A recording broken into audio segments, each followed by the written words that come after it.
Germany's so-called elite. The Führer's Guard. A black order.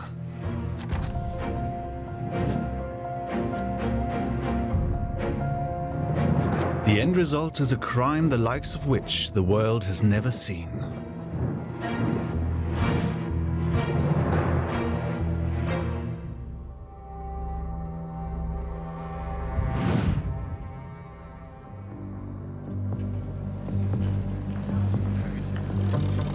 Summer 1945. The war is over.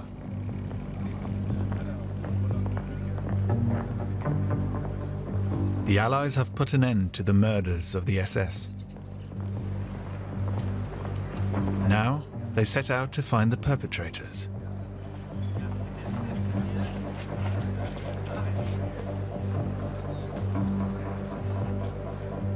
They recognize the SS men by the tattooed blood group on their left upper arm. But many have had them surgically removed or have gone into hiding. One of these men is Klaus Barbie, the butcher of Lyon. An SS Hauptsturmführer, actually a minor figure in the SS. But in Lyon, as head of the Gestapo there, he becomes a sadistic murderer. "I have come to kill," Barbie is supposed to have said when he took up his post. Gestapo headquarters in Lyon is the Hotel Terminus.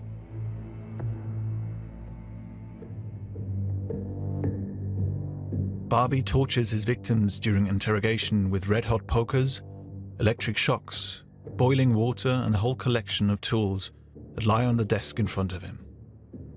The torture often goes on for days. Many of his victims, women and men, die. Well, everybody knew who some of these people were that were wanted. I mean, you know, including Klaus Barbie. I mean, his name was up the head of the list everywhere. James Milano works in liberated Europe for the CIC, the US Military Intelligence Service. We knew that the French were after him. You know, this was common knowledge that everybody was looking for these types of guys, not only Barbie, but top 4 or 5 people on that list. Klaus Barbie makes contact with former SS comrades in the underground. He commits a robbery with them. Immediately after 1945, all SS members had to cover up the traces they left behind during the war on the one hand, and on the other hand, of course, they were faced with the challenge of building up a new existence. So it was obvious for many of them that they had to secure mutual help from their own networks. What remains of the SS after the German defeat? Does the Black Order live on in secret?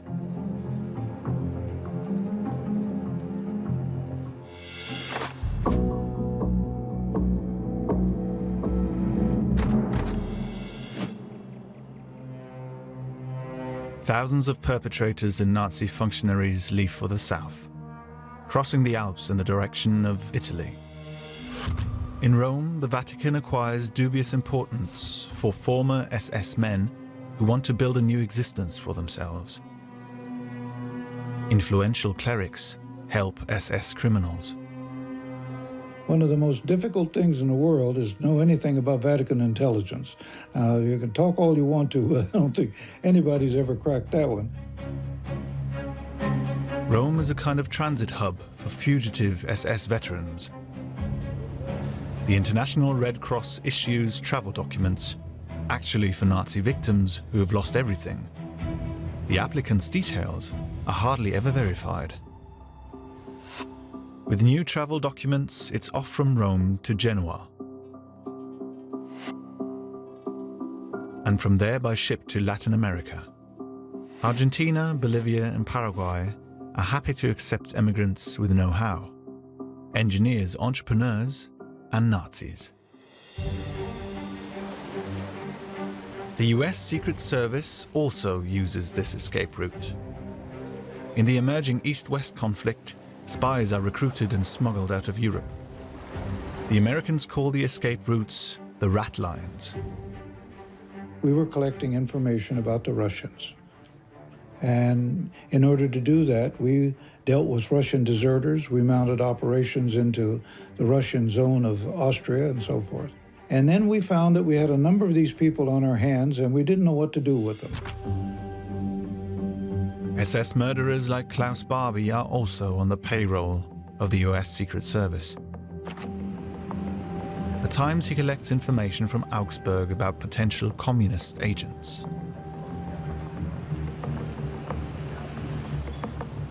My enemy's enemy is my friend, and so in the end, even a heavily incriminated offender like Barbie finds his way onto American payrolls. In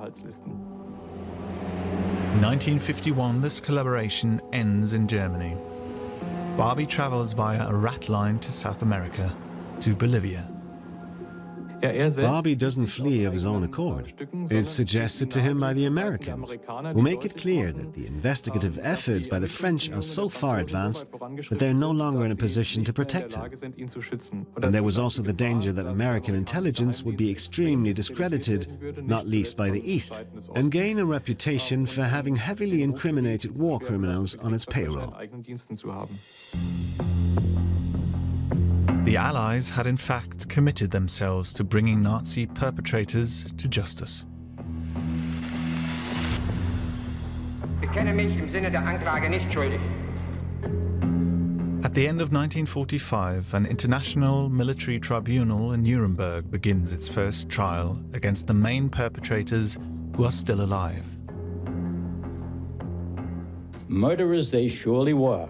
Murderers in spades, mass murderers on a scale never before seen in human history. That I knew, otherwise they wouldn't have been there as defendants. US lawyer Benjamin Ferencz had collected evidence in the concentration camps. I had been a liberator of many concentration camps as a soldier in the American armies. I had seen the product of mass murder in Buchenwald, in Ebensee, in Mauthausen. I certainly was shocked by that experience. I was traumatized by that experience, which has not left me to this day. Ernst Kaltenbrunner is also in the dock.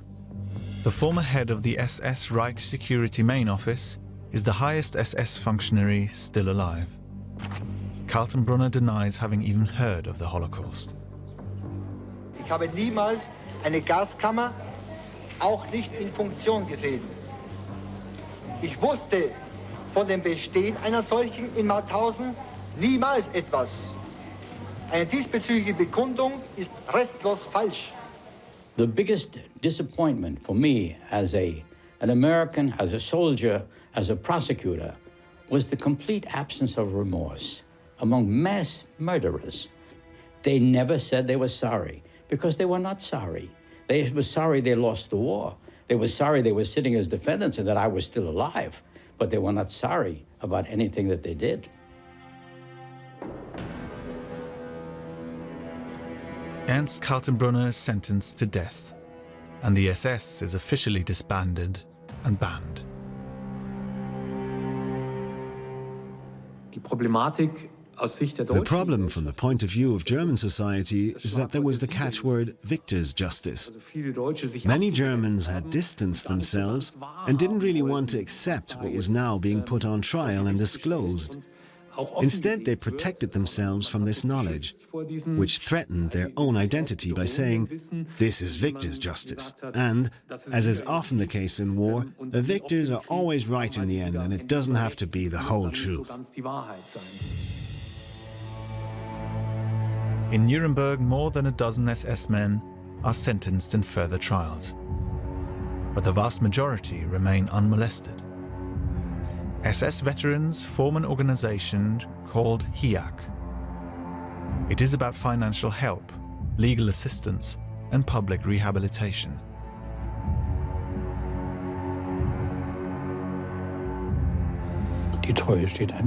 Loyalty actually takes pride of place above everything else. And in the SS, it was especially important. Otto Kumm, a general in the Waffen-SS. His division committed serious war crimes. It is the most important thing of all to me.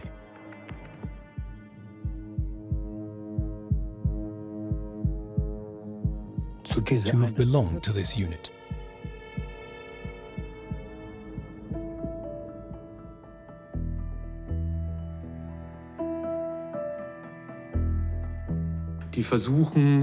They try to create the myth that they are soldiers just like any other, and thus to facilitate their reintegration. The HIAG campaigns for SS veterans to be treated in the same way as soldiers of the Wehrmacht when it comes to pensions. As early as the 1950s, this lobbying for perpetrators provoked outrage. Journalists remain hard on the heels of Nazi criminals. One of them is the former senior Reich prosecutor at the People's Court, Ernst Lautz. He was responsible for an estimated 400 applications for the death penalty. After the war, he is sentenced to 10 years in prison, but is released early. Afterwards, he receives the pension of an attorney general for many years.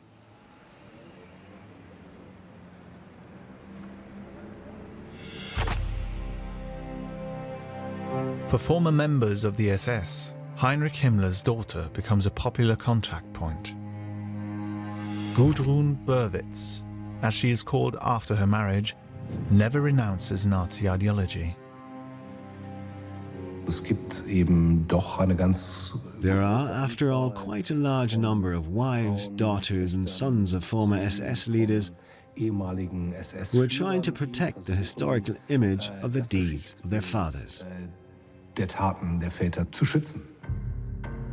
Even as a child, Gudrun Himmler is proud to be the daughter of a famous man. The Nazi princess also accompanies her father on his work, for example, when he visits a prison collection center. In July 1941, she travels with Papi, as she affectionately calls him, to Dachau concentration camp. She records this in a diary. Today, we visited the concentration camp in Dachau. We looked at as much as we could. We saw the gardeners, we saw the pear trees, we saw all the pictures that prisoners painted. Wonderful. Afterwards, we had a very good lunch. Himmler's daughter is a star of the right-wing scene and supports former Nazis, with petitions for clemency, money, or help in finding accommodation. She was almost a kind of mythical figure as Himmler's daughter, certainly among former SS men. And she was largely responsible for an organization called Stille Hilfe, which basically helped them if they were in financial difficulties. But behind the scenes, she was quite significant, for them at least. Until her death in 2018, Gudrun Berwitz received former SS men as if for an audience, and questioned them strictly about where they had served.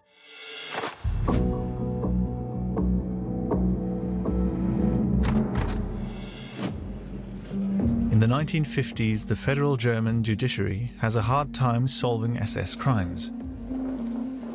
Former Nazis work at many courts, as judges or public prosecutors. There is no central coordination for tracking down criminals or preserving evidence. In 1958, this changes with the central office in Ludwigsburg, Baden-Württemberg. It is tasked with investigating Nazi crimes and collecting evidence for preliminary investigations. When the central office was founded, it wasn't seen as a good thing for the city of Ludwigsburg. In fact, the people there were actually branded traitors to the fatherland and nest foulers. I learned from the files that people also had problems finding rental accommodation if they said they worked at the central office. Even taxi drivers are said to have refused to drive visitors here.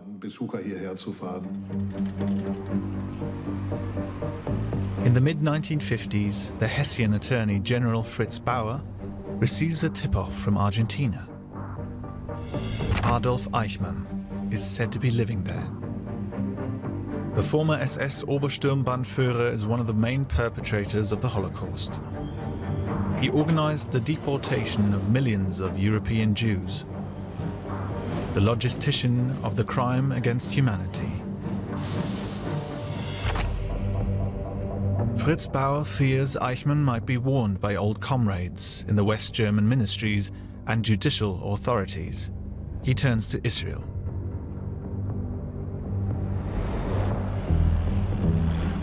Secret agents from Mossad set off for Buenos Aires. Eichmann now calls himself Ricardo Clement and works as an electrician in a Daimler-Benz factory. He lives with his family in modest circumstances on the outskirts of Buenos Aires.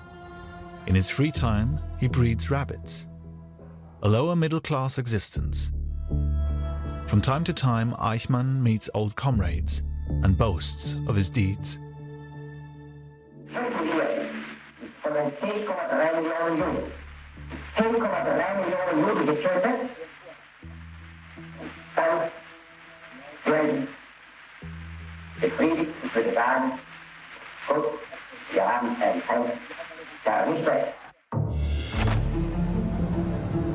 The Mossad agents are soon certain. Ricardo Clement is Adolf Eichmann. They plan to strike on May 11th, 1960.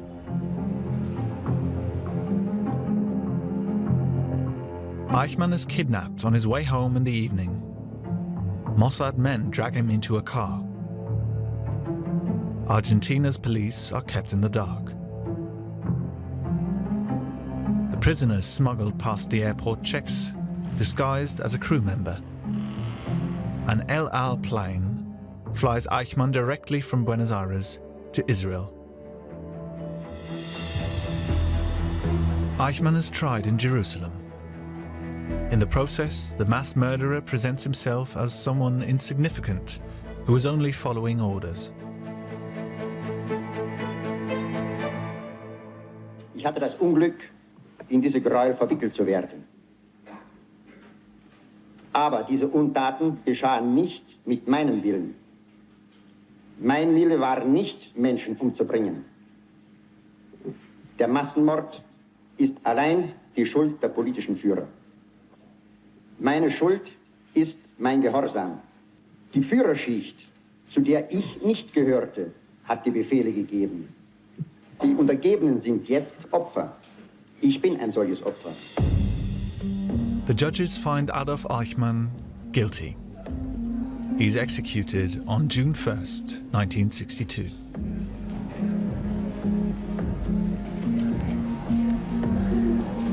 In the Federal Republic of Germany at the end of 1963 in Frankfurt am Main, Attorney General Fritz Bauer causes a sensation with the first so-called Auschwitz trial.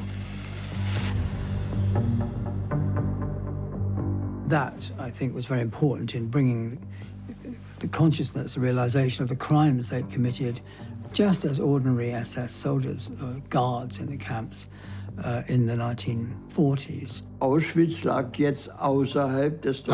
was now outside the German Reich, and no one was insisting on the trial going ahead. Fritz Bauer was different. He wanted it to, and so he tried to bring the trial to Frankfurt. The young public prosecutor Gerhard Wiese is part of Fritz Bauer's team that collected incriminating material for years. The accused are 23 former SS men from the Auschwitz concentration camp. Many of them now lead well-to-do lives as dentists, merchants, pharmacists, or restaurateurs. Some police officers salute as the defendants walk past them. During the trial, the men display strong self-confidence, showing no signs of remorse. Gerhard Wiese works on the indictment. In the beginning, it was really intense. It was murder and manslaughter from morning till night. You also build up your own kind of inner resistance, so as not to let it get too close to you. One of the accused is Hans Stark. He apparently had the slogan, "Pity is weakness," hanging above his desk in Auschwitz. Inmate Kazimierz Smolin testifies against him at the trial. He beat the prisoners especially often. We often saw him at the punishment company. They're in Block 11, where the prisoners were shot. He was more brutal than the other SS men. I even had the impression that, precisely because he was so young, he wanted to show that he was a fully fledged SS man. Hans Stark is 19 when he begins his service in Auschwitz. The high school student takes part in shootings and gassings.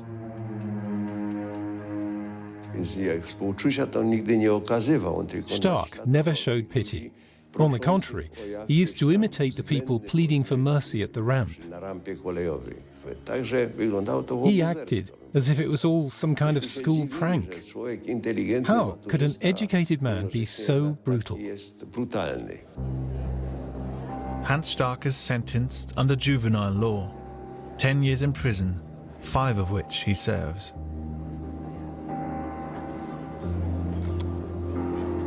In total, the court imposes 6 life sentences.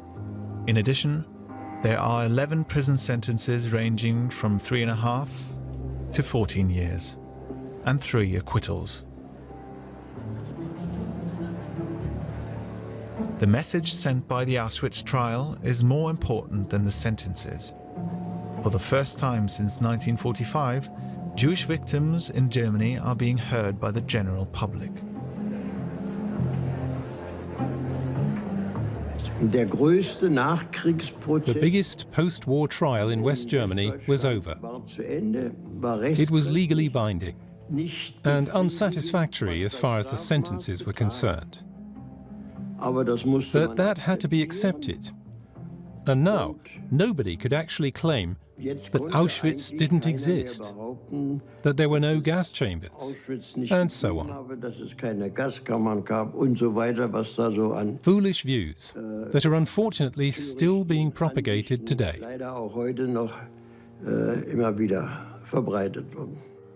The Auschwitz trial certainly had an enormous significance for the victims, who felt they were finally getting some justice. They were being heard. They realized they could testify as witnesses, and that what they said had relevance. For the first time since Nuremberg trials, post-war Germans were once again reminded of the Nazis' crimes. Uncomfortable for many people, and a disruption of the mixed repression and relativization that marked the general mood. Trials against Holocaust perpetrators were unpopular. In 1985, Karl Frenzel, SS commander at the Sobibor extermination camp, is indicted before the Hagen Regional Court. About 250,000 people were murdered at the camp.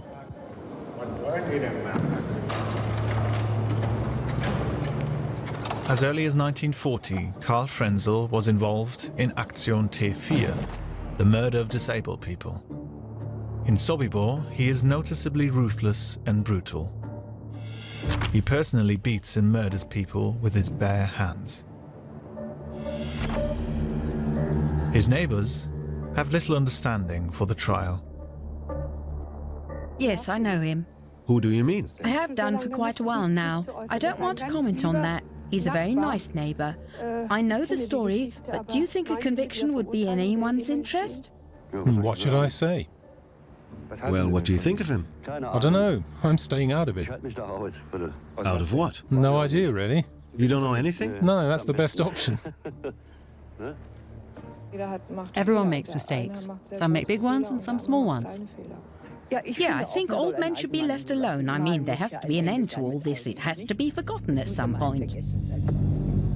Karl Frenzel is sentenced to life imprisonment. He is allowed to spend his last years in an old people's home because of poor health.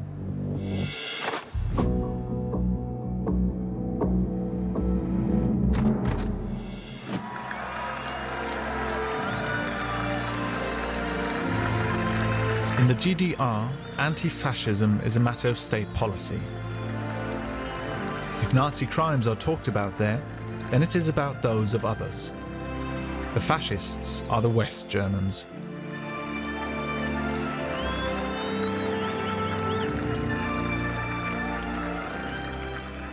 We're talking about almost 1 million people who belong to the Waffen SS alone. And of course, a certain percentage of them stayed and settled in the GDR. And they had to be reintegrated because, quite simply, they were needed for building up the new society, including the economy. It was inconceivable to exclude them completely.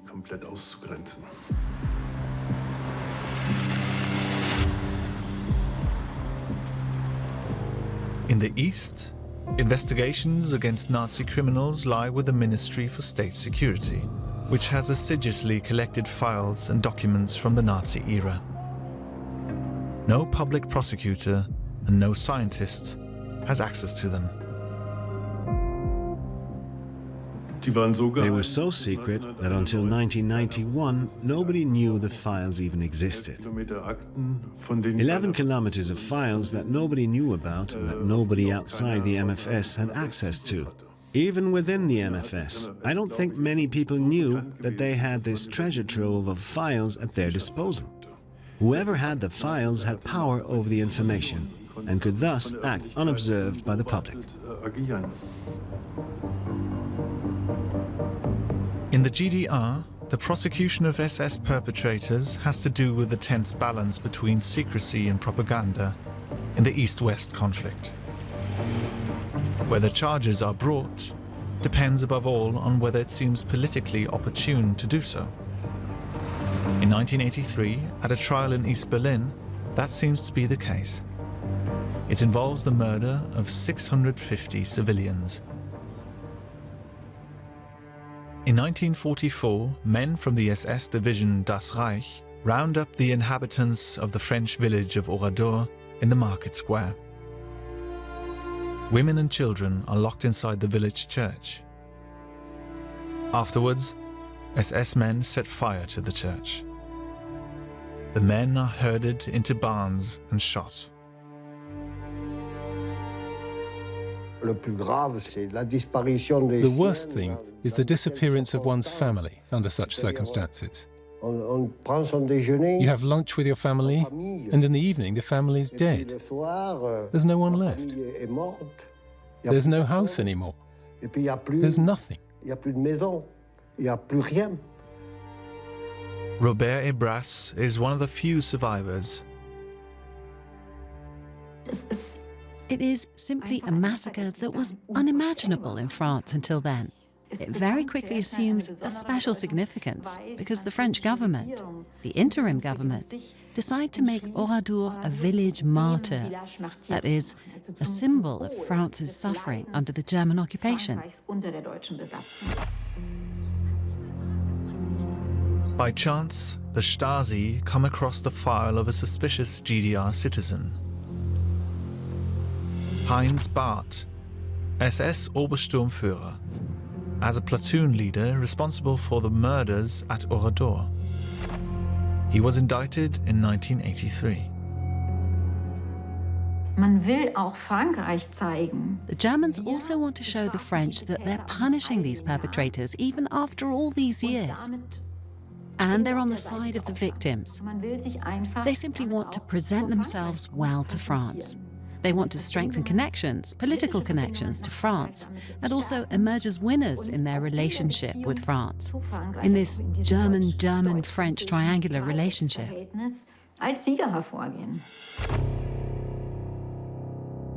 The trial against Barth attracts international media interest.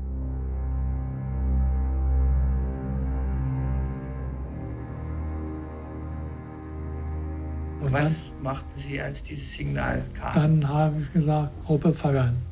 Haben Sie auch geschossen?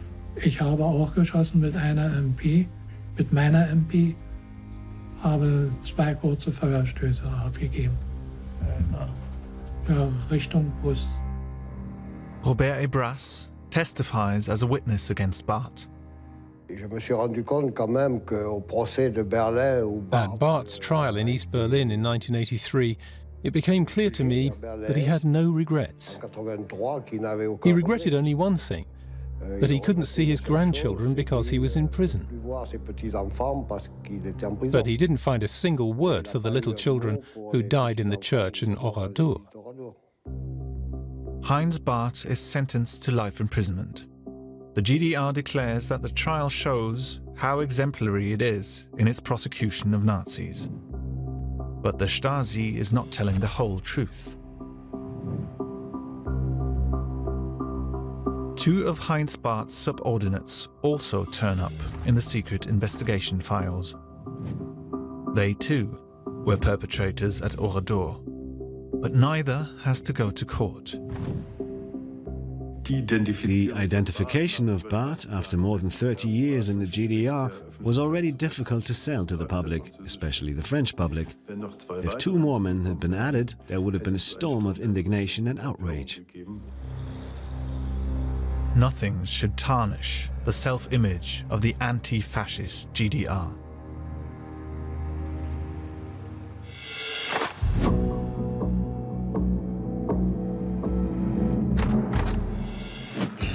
West Germany. The 1960s, students demonstrate also against what they regard as the country's overly lenient treatment of its Nazi past.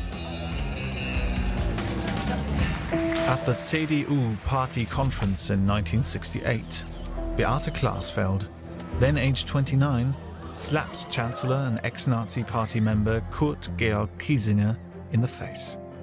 That was a symbolic act, and it was the basis for the actions later on. In the early 1970s, Beate Klaasfeld tracks down former SS Hauptsturmführer Klaus Barbie in South America. He now calls himself Klaus Eichmann and works in Bolivia as a businessman and advisor to the country's military rulers. There are even studies on this that make it clear that the torture practices used immediately after the coup in Bolivia can be traced back to Klaus Barbie. These really were torture practices that we also see in France. So in that regard, the military dictatorships, in this case Bolivia, made use of this knowledge from former SS functionaries.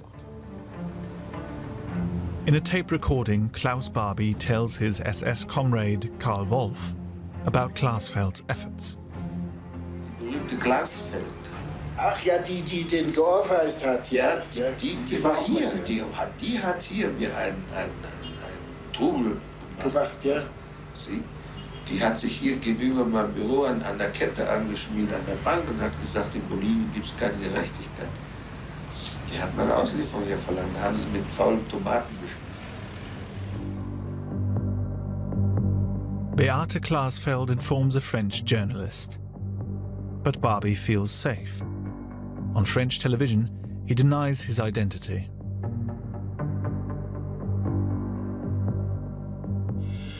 I am not Barbie. As I have already said, I am Klaus Eichmann. And the Munich public prosecutor will certainly have the chance to send these documents to the Bolivian authorities. When a democratically elected government comes to power in Bolivia in 1983, Barbie is arrested and extradited to France. Barbie expelled from Bolivia to France. I think that is for me, German not Jewish, it is the result of a long fight. In Lyon, the scene of his crimes, Barbie stands trial in 1987. Beate Klaasfeld follows the proceedings. For me, it was the first time we came into the hall. He was very indignant about having been extradited. And I think he also said, all my problems started when this woman came to La Paz, yes. The trial is of national importance for France. Klaus Barbie is sentenced to life imprisonment. He dies in 1991 in prison.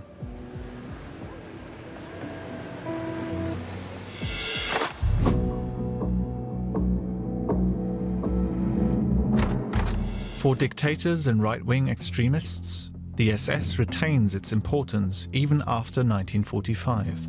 Otto Skorzeny, for example, does not have to fear prosecution because he is protected by dictator Franco in Spain. Skorzeny, Hitler's SS-man for special operations. Im Führerhauptquartier. Der Führer mit dem Befreier des Duce, SS-Hauptsturmführer Skorzeny. Skorzeny wurde für seine kühne Leistung mit dem Ritterkreuz ausgezeichnet und zum SS-Sturmbannführer befördert. In Madrid, undetected, the SS-man can celebrate the past with like-minded people. From Spain, Skorzeny helps to maintain a network of SS veterans. He is said to be the head of a powerful underground troop, the Organization of Former SS Members, or Odessa for short.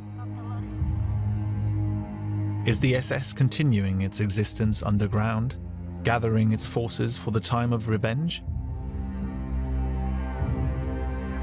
In the early 1970s, the alleged minutes of a meeting emerge. A secret Odessa meeting with about 100 men.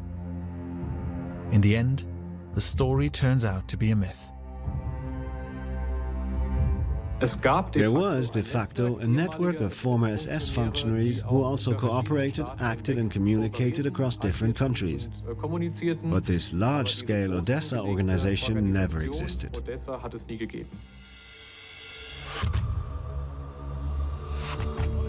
Riga, in Latvia. In the Baltic states, once oppressed by the Soviet army, the SS still has many admirers today. Here, SS veterans who fought against the Soviets celebrate every year on March 16th.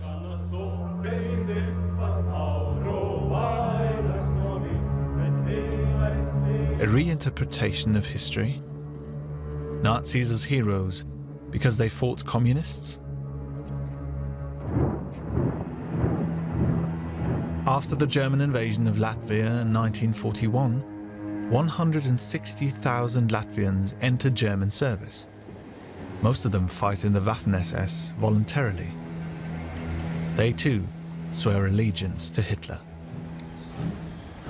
Latvian SS men participate in the Holocaust and commit war crimes. In Riga, Latvian and German Jews are harassed in the ghetto. In 1941, around 30,000 are murdered in just 2 days. Latvians wearing SS uniforms are among the perpetrators. At the annual commemoration ceremonies, this is of no importance. Alongside the elderly veterans, the younger generation also marches. Right-wing extremist youths, side by side with former SS men.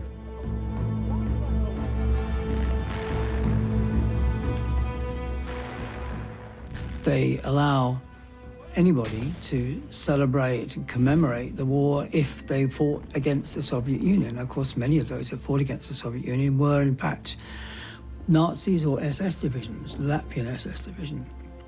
Now, I think the problem with this is, although the Soviet Union occupied these countries, partly Russianized them, treated them unfairly, suppressed local elites, and of course, at least in Stalin's time, had a reign of terror.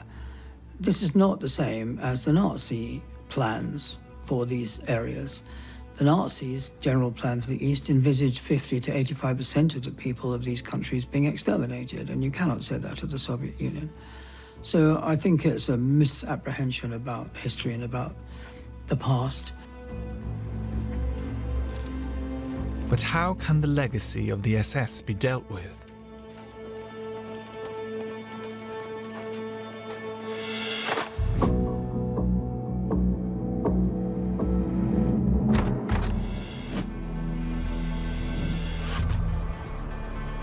In the spring of 1985, the Bitburg military cemetery made headlines. 2,000 fallen soldiers of the Second World War are buried here, including 49 Waffen-SS men. US President Ronald Reagan and Chancellor Helmut Kohl want to honor the victims here together. The planned visit triggers weeks of public controversy in the US. Holocaust survivors and Jewish associations call on the SS president not to go to Bitburg. Mr. President, don't go to Bitburg. To forgive and forget, to sanitize the Nazis of their crimes, to wipe clean the butcher's bay and go. Thank you very much. The president is unimpressed. On May 5th, 1985, he and Kohl visit the Kolmershöhe military cemetery, together with two former World War II generals. 40 years after the end of the Second World War, the intention is to send a worldwide sign of reconciliation from Bitburg.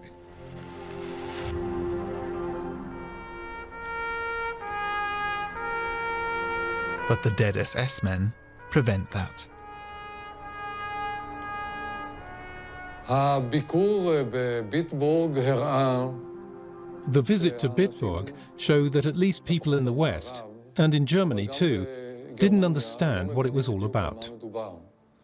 The moment you bring in members of the Waffen-SS who are buried there, just like ordinary soldiers, it means that something has gone wrong here. Something went wrong with both Kohl and Reagan, and it was good that people protested against these things.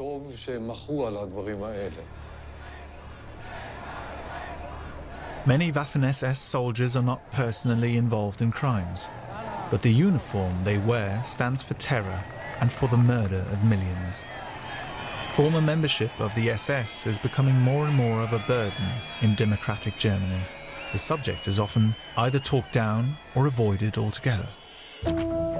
Hans-Martin Schleyer, president of the Employers Association, joined the SS in 1933 as a Hauptsturmführer. He was murdered by left-wing terrorists in 1977. Actor Horst Tappert. His past in the SS only became known after his death. Nobel Prize winner Günter Grass only admits to his membership in the Waffen-SS in his late 70s. He is allowed to keep his Nobel Prize.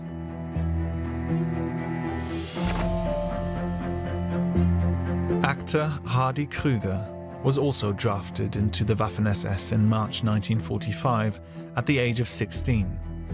Cannon fodder for the last days of the war. Just like thousands of others in the Wehrmacht, Volkssturm or Waffen-SS.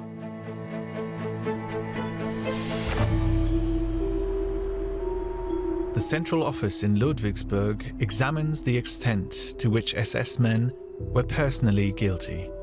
This still leads to legal proceedings against people who are now very elderly. I certainly don't think the investigations against Nazi perpetrators are wrong. I think they're still necessary in terms of history and legal history. I think it was an urgently needed step that these sentences passed over the last 10 years were passed at all.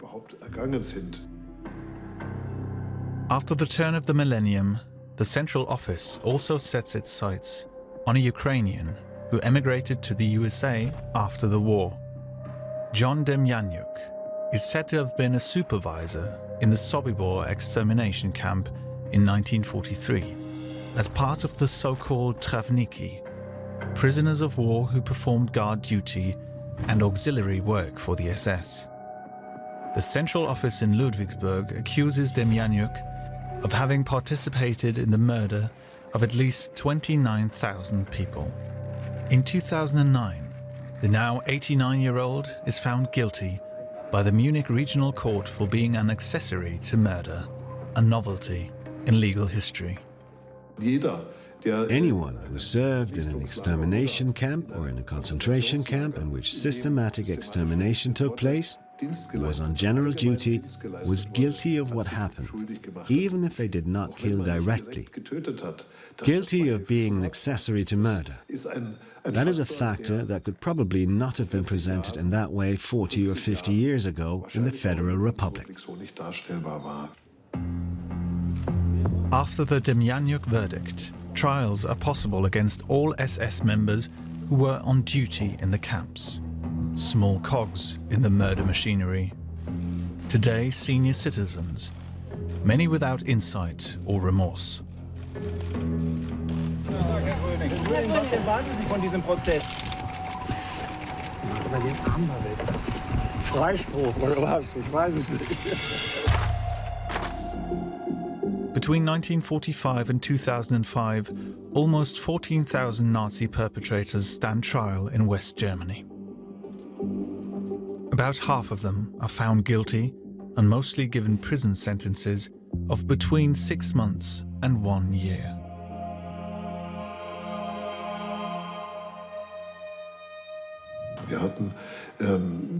We had heard less from the circles of those affected, of the victims, about it being absolutely necessary to enforce the sentence, but it is important that the criminal law is recognized.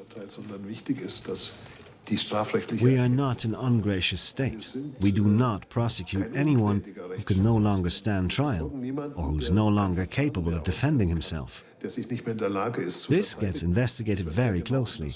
There is no exemption from punishment once you are 90 years old. Some old SS veterans are still celebrating today. Right-wing extremist parties like Der Dritte Weg pay homage to them as contemporary witnesses. Here, they have a ready audience for their historical views. The flow of history remains, even with the lost war, and I maintain that the problems have remained almost the same, and that the Second World War is not yet over. Suddenly, eyewitness evenings with former SS people can now take place. And the internet transports that. That means they're becoming visible again, and their views are spreading. The trivialization and even the denial of the Holocaust are visible once again due to people who give themselves a certain voice. A special voice, because they say, I was there.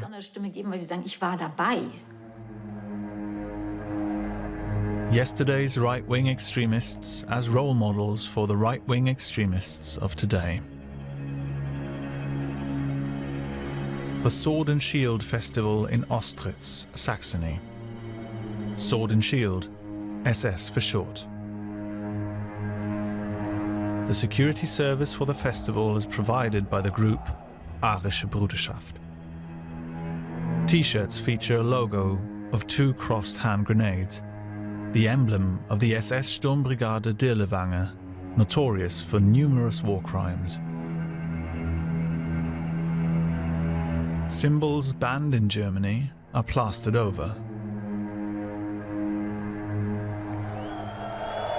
Wir sind die Jungs aus der Reichshauptstadt und wir spielen White Power Rock'n'Roll! Wir lieben unser Land, aber wir brauchen diesen Traum. Wir gehen auf der Welt. Unsere Frauen und das ist keine Ware. Hier ist eine geistige... There's a spiritual infiltration going on here that can be described as fruitful. Und insofern bin ich natürlich für die jungen Leute. And in that respect, I am, of course, already a credible representative for the young people, as a member of the life generation and as one who's never made cheap concessions to the zeitgeist. Right-wing rock festivals are considered fertile locations for recruitment. For example, for the Azov Regiment, paramilitary volunteer battalion, ultra-nationalist, which fights against pro-Russian separatists in the Ukraine conflict. In 2017, there are said to be 2,500 mercenaries in its ranks, including Germans. The sign of recognition is a wolf trap symbol, like the SS dispositional troop once wore. A special troop of the US Marines also seem to have few qualms. The Scout Snipers use the SS double runes as an unofficial emblem.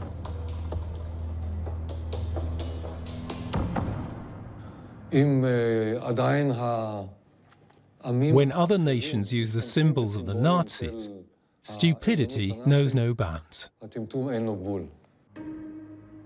The SS show what people are capable of.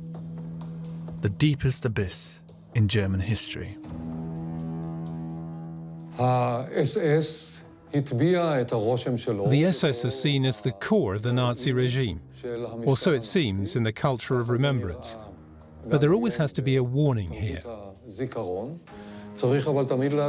If we merely look back on the memory of the SS, we ignore the fact that a whole people cooperated with the SS, with this part of National Socialism. The deadly lie of the battle of the races leads to the crime against humanity.